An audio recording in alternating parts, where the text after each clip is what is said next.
কি কি ডিম ডিম কাকার মাথার উপর একটা অ্যালোভেরা গাছ গজিয়েছে, কারণ অরিজিনালি কাকার মাথায় আর চুল নেই। হ্যালো ফ্রেন্ডস, কেমন আছো তোমরা? আজ একটা সম্পূর্ণ অন্যরকম ভিডিও নিয়ে এসেছি।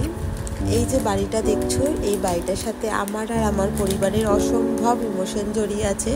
সেই গল্পটাই আজকে তোমাদের সাথে শেয়ার করব আমি।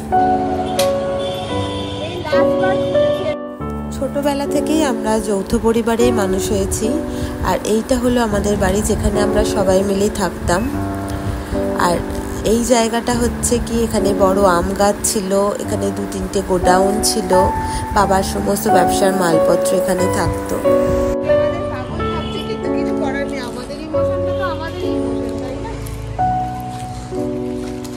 কোথায় কি করতে এখানে? এইখানটায় আমাদের আমরা গল্প করতাম ছোটবেলায়। এইখানটা একটা টিন ছিল, যেটাতে বাদলের মতো আমরা উঠে পড়তাম। টিনটাতে দিয়ে জামরুল পাড়তাম, আম পাড়তাম। এটা একটু বড় বয়সে বন্ধ হয়ে গেছে। আর এইখানটায় আমটা ছিল, এইখানটাতে একটা বাবার বড় গাড়ি পালা ছিল, ওখানে এইখানে বড় রড রাখা থাকতো। এইখানটা কিন্তু পাঁচিল ছিল, যে এইখানে বাবার যে প্যান ফ্যানগুলো বিক্রি করতো ওইগুলো রাখা ছিল। আর এইখানটা রড থাকতো, রডের উপরে একটা পলিথিন বিছানো থাকতো, সেই পলিথিনের উপরেও আমরা বসতাম, দিয়ে গোল বৈঠক হয়ে আমরা গল্প করতাম। আর যখন যখন আম হতো, তখন আম পড়লেই আমরা দৌড়ে দৌড়ে চলে আসতাম আম পোড়ানোর জন্য। সেটা অনেক ইমোশন ছিল।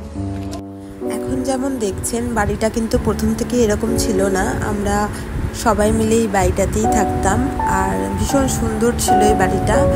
আর 7 বছর আগে আমরা এই বাড়িটা থেকে আমাদের নতুন বাড়িতে শিফট করেছি।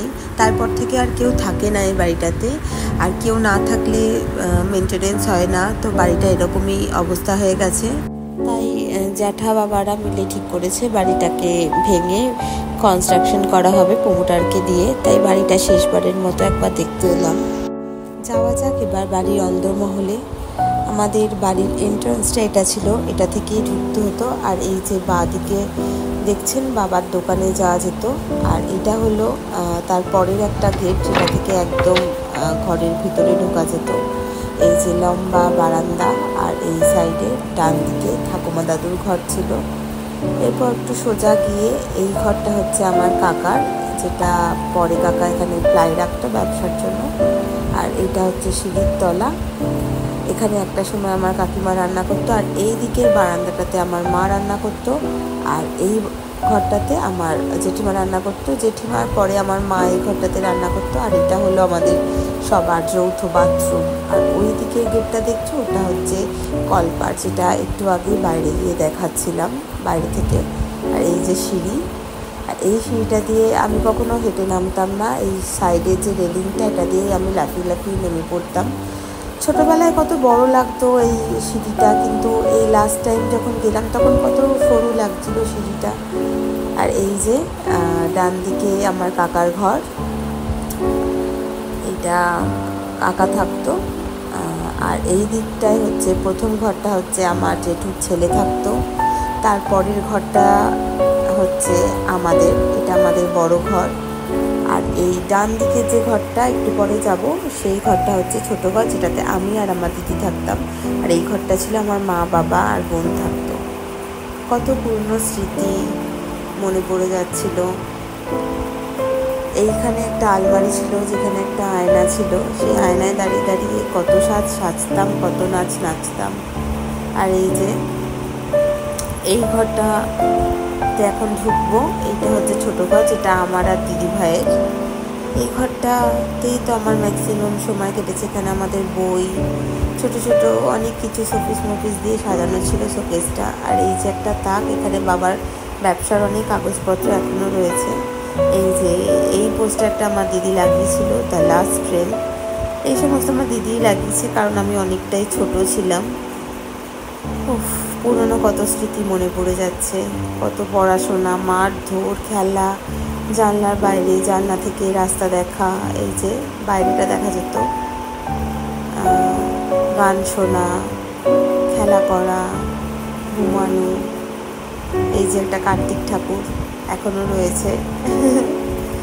কত কিছু মনে পড়ে যাচ্ছিল, মায়ের বকা, মায়ের ডাক, গল্প করা, বন্ধু বান্ধব আসা, সব কিছু মিলে একটা কেমন একটা ফিলিংস হচ্ছিল যে আর এই যে সরু বারান্দাটা, এই বারান্দাটা দিয়ে আমরা অনেক খেলাধুলা করেছি। আর এইটা আমাদের একদম রাস্তার ধারের মেন বারান্দা, যেখানে একটা বসার জায়গা ছিল। এই যে এখানে বসলে মন খারাপ হলেও মন ভালো হয়ে যেত, রাস্তা দেখতে দেখতে, মানুষজন দেখতে দেখতে। প্রচুর প্রচুর প্রচুর স্মৃতি, সেগুলো বলে শেষ করা যাবে না। আর খুব কষ্টও হচ্ছিল, কেমন একটা বুকের ভিতর একটা চিনচিন করে ব্যথা হচ্ছিল। এই যে আমাদের তুলসী গাছ, তুলসী মঞ্চ, এখানে রোজ জল দিত মা। অদ্ভুত একটা কষ্ট হচ্ছে যে বাড়িটাতে জন্ম থেকে বড় হয়েছি, বাড়িটার আমরা দেখতে পাবো না। আর এখানে জানো আগে আমরা দুদিকে দুটো পা দিয়ে দিয়ে ওপরে উঠে পড়তাম। মাই গড,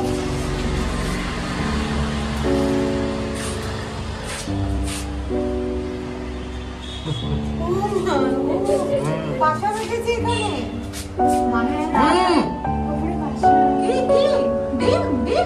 জেঠুর ঘরের ওপরে গিয়ে দেখছি যে পায়রায় দুটো ডিম দিয়েছে।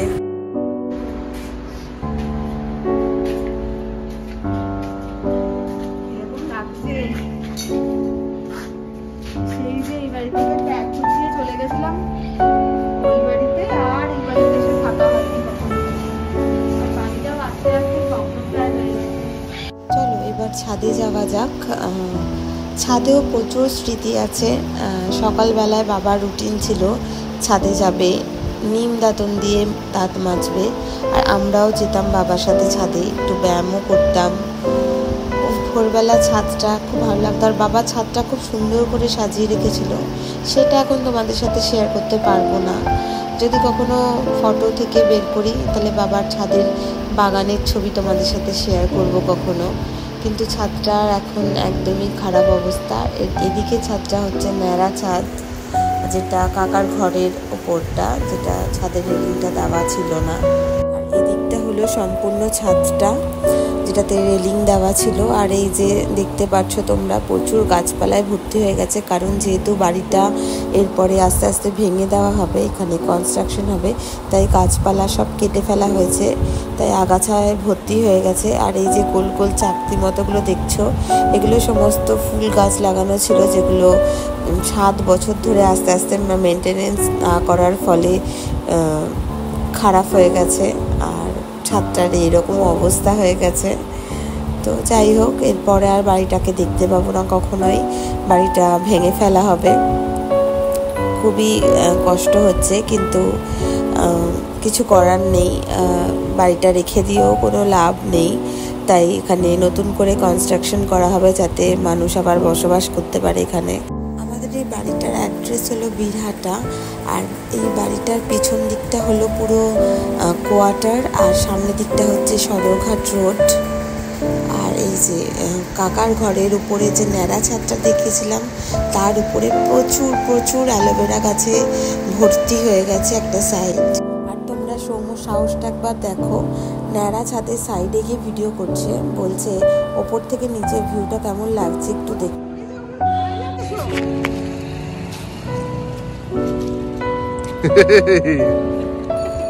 আমাদের 3 রকম ছাদ আছে, একটা হচ্ছে পাকা ছাদ একদম, আর এটা হচ্ছে ন্যাড়া ছাদ, আর এটাকে কি বলে চিলেকোঠা ছাদ। 3টে ছাদ। ওটা তো উঠবো না, এটা তো লাম্মারি উঠে না, এইটা তো ভেঙে গেছে অলরেডি। শিবনের বৌদি আমার মেয়েটাকে পাঠালাম, আমার মেয়েটা কিন্তু খায়নি, না খাই। চলো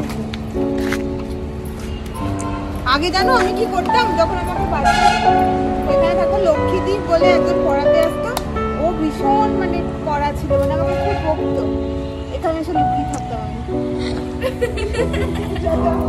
না পার। এখানে এখন অ্যালোভেরা গাছ হয়ে গেছে, আগে তো সেটা ছিল না।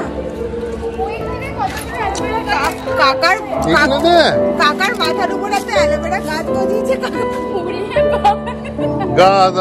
কাকার অরিজিনালি কাকার মাথায় আর চুল নেই, মানে চুল গজায়নি। ধরো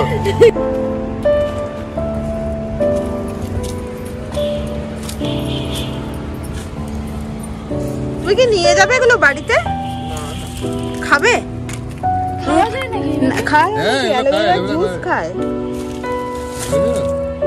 এই ভালো তো এগুলো। হ্যাঁ খুবই ভালো।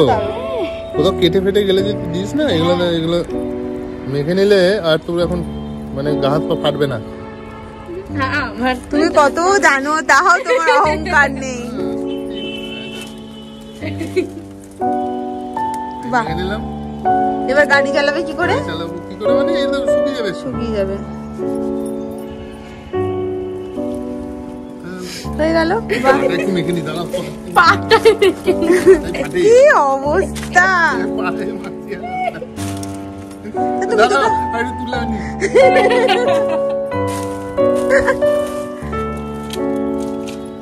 দেখো দেখো কাটা আছে কিন্তু। ছাড়িয়ে দিলেই ব্যাস ছেড়ে গেল। এবার এইখান থেকে একটুখানি হ্যাঁ, করে নিয়ে পায়ে মেখে নিতে হবে। এই যে হলো যে ক্রিম হয়ে গেল এটা। এই বাহ, cream। Wow, excellent. আর পা ফাটবে না? আর পা ফাটবে না এই শীতে? গোটা শীতটা একদম সিকিউর হয়ে গেল। একদম সিকিউর হয়ে গেল পা আমার। এই পাটা সিকিউর হলো, এই পাটা। মা তো এখনো ফোন করেনি, তার মানে মেয়ে কাঁদেনি বোধহয়। এই আমি কাটাটাই দিয়ে দিই তো। হ্যাঁ হ্যাঁ হ্যাঁ হ্যাঁ, কাটাই দিয়ে দাও। কাটাটা কেমন করে কেটে গেছিল বলো সেটা? এটা বাইপাসে অ্যাক্সিডেন্ট হয়েছে। ফাড়া কেটে গেছে। মারা গেছে। হ্যাঁ রে, সত্যি ভয় পেয়ে গেছে মান্তু। সেদিনকে বাইপাসে বাবা গাড়িটাকে নিয়ে উঠেছে, দিয়ে বাইপাসটা তো কেটেছে। আর আদর না না এই রাস্তা দিয়ে যেও না, ওখান দিয়ে পার করা যাবে। ও নাকি সব বলে দিয়েছে, মিমিমের বাড়ি এখানে, আমি মাঝে মাঝে আসি, সব বলে দিয়েছে। বলে দিয়েছে ও। ও মানে একদম মানে মান্তুর মতোই অনেকটা, একদম পুরো ডিটেলসে ফুল স্টপ পর্যন্ত বলে দেবে। মান্তু ছোটবেলায় বাস থেকে নামতো এখানে, দিয়ে আমাদের বাড়িতে ঢুকতো, দিয়ে আমাকে আমার মাকে তো পেতো, আমরা তো থাকতাম না, স্কুলে যে ওই দেখো রাস্তা দিয়েছি তো। দেখো কি আমাদের ভাড়া কে জানে সেটাই জানি। এখানে কাজ করে। বেশ দিয়ে মনে হয়। যাই হোক, যে মা ঠাকুমা ঠাম্মি ঠাম্মি করে মাকে সব গল্পটা বলে তারপর বাড়ি যেত। এইটাতে তালা ফালা দেওয়া ছিল। না এখানে তালা দিয়ে আছে। হয়ে গেল দেখা, আর হয়তো দেখতে পাবো না কোনো দিন বাড়িটা। নতুন ভাবে দেখবে। নতুনভাবে দেখবো, কিন্তু এই বাড়িটা তো আর বাহ, এই তো সে রাজবাড়ির মতো জানলা না, ভেন্টিলেশন। পুরোনো দিনের বাড়ি যেরকম হয় আর কি, আর এখন তো ভেন্টিলেটর আর দেখাই যায় না। ভেন্টিলেটরও নেই, কিছু নেই, সবে রাস্তায়। এই তালাটা নাও। এই তালটা মানতু এই যে